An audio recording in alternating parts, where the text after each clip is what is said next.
అక్క నీవేణి అక్క మా అమ్మ అక్క మా అమ్మ వద్దమ్మా, ఏడవకమ్మా.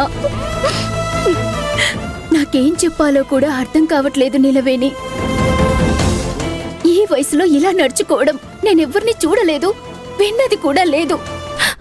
మా అమ్మకి ఈ చిన్న కార్యక్రమం కూడా చేయలేకపోయాననే బాధ తట్టుకోలేకపోతున్నానక్క.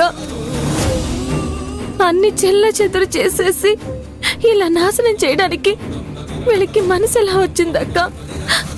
కొంచెం కూడా మనస్సాక్షి లేదేంటక్క వీళ్ళకి?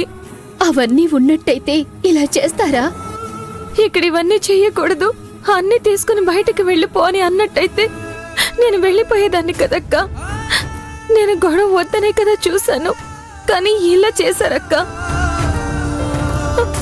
నాకు మా అమ్మ అంటే చాలా ఇష్టం. నా కళ్ళు మొక్కు మాటలన్నీ మా అమ్మలాగే ఉంటాయని మా అమ్మమ్మ చెప్తూ ఉండేది.